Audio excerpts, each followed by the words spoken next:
Ce livre est une réécriture de 1984 de George Orwell. George Orwell a réfléchi sur les systèmes totalitaires à une époque où le système totalitaire qui dominait et qui semblait pouvoir un jour dominer toute la planète, et c'était le système communiste stalinien. Et là donc il a imaginé ce que pouvait être la vie dans un pays gouverné de cette manière-là. Et comment les hommes changent et se soumettent à ce système totalitaire, mais aussi comment ils peuvent à l'intérieur se révolter contre ce système. Le communisme, ce système totalitaire, a duré un temps, puis il a disparu. Et nous pensions qu'après cela, nous allons entrer dans une période de liberté, de démocratie généralisée à la planète, et pas du tout. Nous voyons arriver un nouveau totalitarisme qui viendrait du monde de l'islamisme. L'islamisme se répand dans le monde. Il a déjà occupe déjà une trentaine de pays, des pays arabes, des pays musulmans, et il s'enracine et se développe dans les pays occidentaux à une très très grande vitesse. Et donc on peut imaginer, et en tout cas il est légitime de se poser la question, si ça continue comme ça, est-ce que l'islamisme ou l'islam finira par dominer le monde, ou une grande partie du monde? Et moi je pense que oui, c'est en route. Et donc j'imagine ce que serait la vie dans un système, dans un pays, ou un ensemble de pays, comment serait la vie ainsi gouvernée par, pas l'islam, mais cet islam politique. Quand on voit la montée en charge, en puissance de la Chine, qui était un pays plutôt pauvre et misérable, et on pensait qu'elle était condamnée il y a une centaine d'années. C'est un pays rural, arriéré totalement. Et aujourd'hui, c'est la première puissance industrielle du monde. Donc on peut imaginer, et en plus la population ne fait que croître, et donc on peut imaginer que demain, la Chine aurait des velléités impérialistes et qu'elle partirait à la conquête du monde. Sous quelle forme, on ne sait pas trop. Elle pourrait le faire de manière militaire, comme elle pourrait le faire de manière économique. Ils ont déjà colonisé, c'est pas le mot, colonisé, mais ils dominent l'Afrique.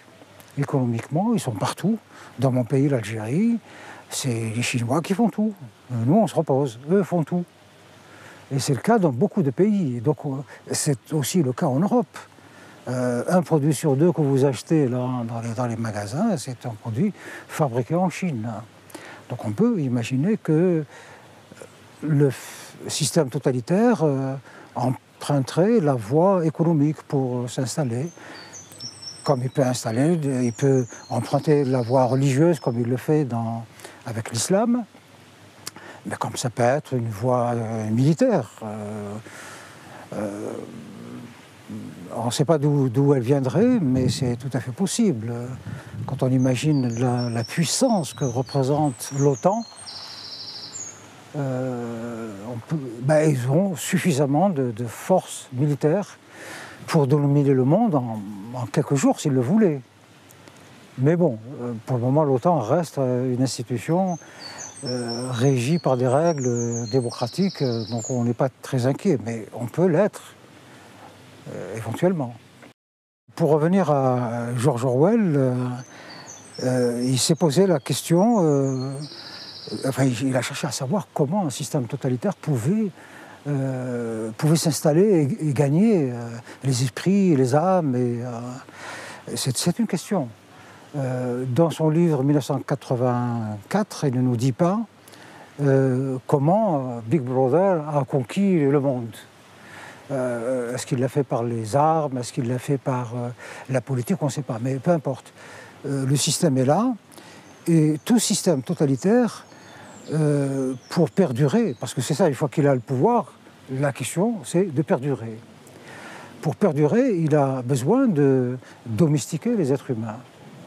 Et si on veut domestiquer un homme, là, c'est une règle connue, comme pour un animal, il faut lui enlever le langage, parce que c'est le langage qui permet à l'esprit de réfléchir et de concevoir des choses et d'avoir toutes ces notions liées à l'humanité.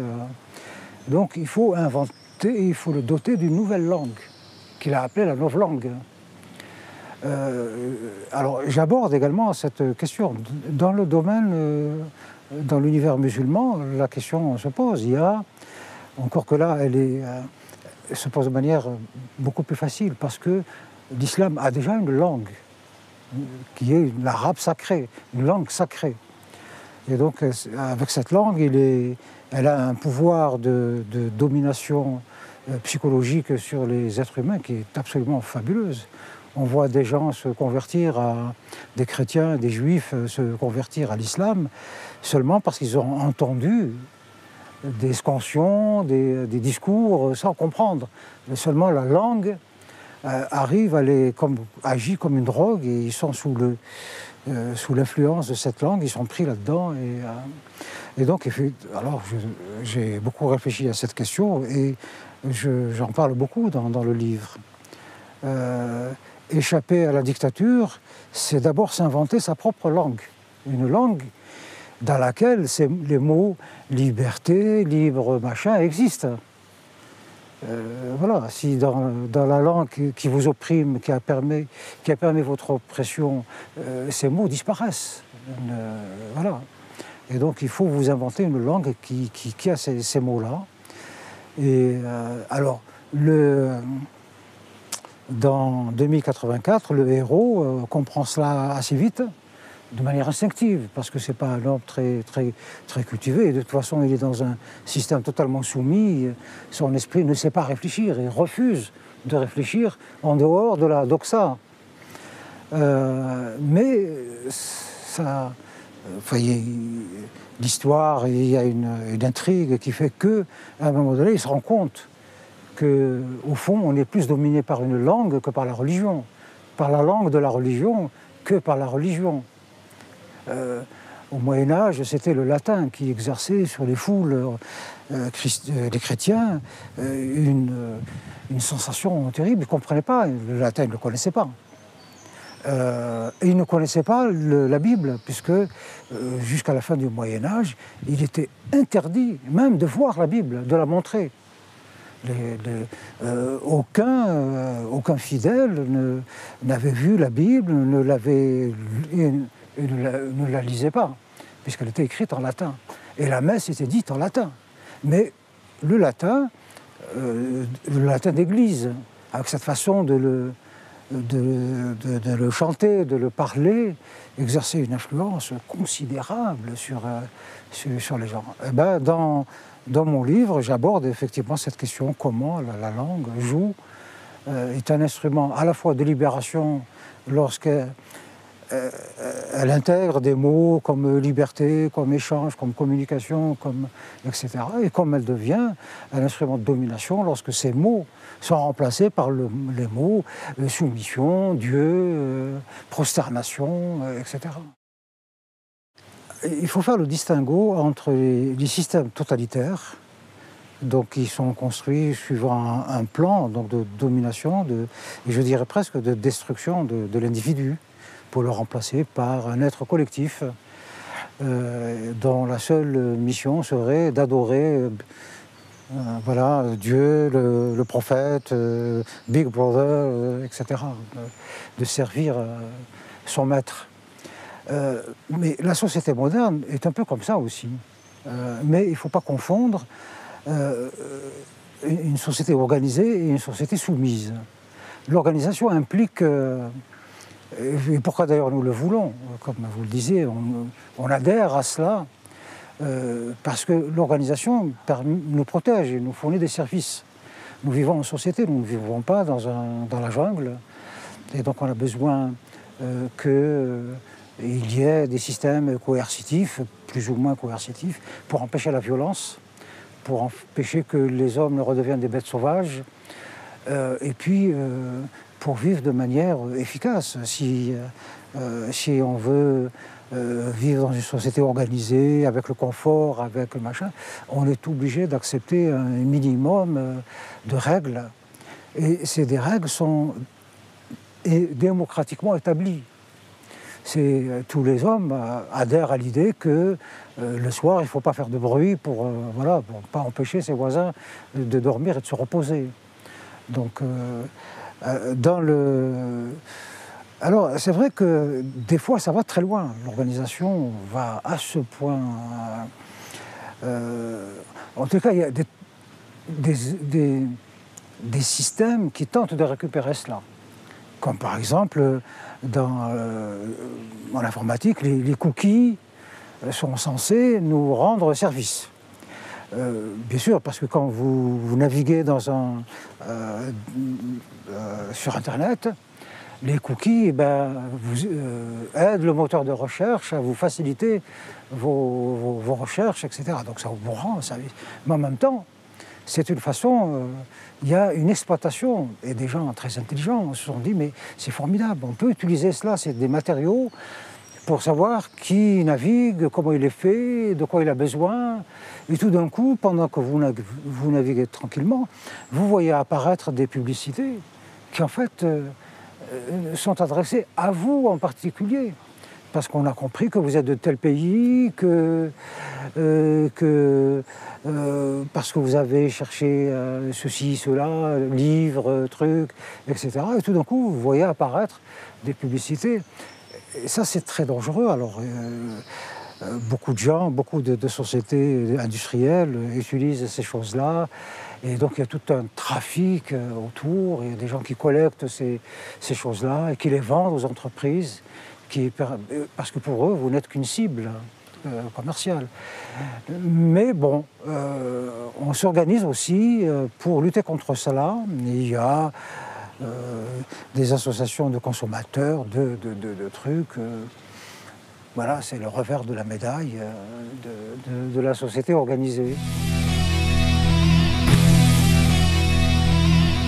L'individu se détermine dans la société, donc, où il accepte la dictature et il participe à ce que fait la dictature, ou dans une société démocratique, il se construit des systèmes pour se prémunir contre l'invasion de la publicité, etc. etc. Il a besoin d'un modèle. Des modèles, on les cherche soit chez des individus, parce qu'on connaît des gens remarquables qui nous servent de modèles, mais bon, on est dans une société du livre, donc c'est surtout les livres qui nous fournissent ces modèles. Donc c'est des auteurs. Voilà. Et de ce point de vue, moi, comme chacun, il y a beaucoup de livres qui m'ont marqué, qui m'ont déterminé. J'ai écrit 2084, pourquoi? Parce que, évidemment, il y a 1984 auparavant, George Orwell était un formidable analyste de ces courants souterrains qui travaillent la société, et qu'il a remodèle. Et donc ça m'a beaucoup inspiré, mais il y a beaucoup de livres, évidemment. Il y a un livre qui m'a beaucoup marqué, c'est par exemple Don Quichotte de la Manche. Nous sommes tous quelque part des Don Quichotte. On a tous envie de guerroyer contre ce qui ne nous plaît pas, contre ce qui... voilà, il y a toujours un Zorro quelque part en nous. Défendre la veuve et l'orphelin, et rendre service. Et de ce point de vue-là, Don Quichotte est un livre vraiment formidable. Il inculque des valeurs très positives, très supérieures, des valeurs supérieures à ses lecteurs. Et puis il est tellement remarquablement construit. C'est un livre magique. Et là aussi, on découvre la puissance de la langue. Comment un livre, en particulier ce livre-là, qui est comme Les Mille et Une Nuits, c'est des livres qui transcendent les civilisations et les époques. Et il est de toutes les époques. Dans 1000 ans, je crois, on lira encore Don Quichotte comme si c'était un livre d'aujourd'hui. Comme Les Mille et Une Nuits, il y a des livres comme ça. Bon, ça, c'est les livres de très, très forte prégnance. Mais il y a aussi des livres qui nous influencent momentanément, sur une époque. Quand on a 20 ans, certains livres vous influencent parce qu'ils parlent d'amour, des choses qui vous préoccupent en ce moment. Donc, et ça, ouais, il y en a beaucoup, quoi.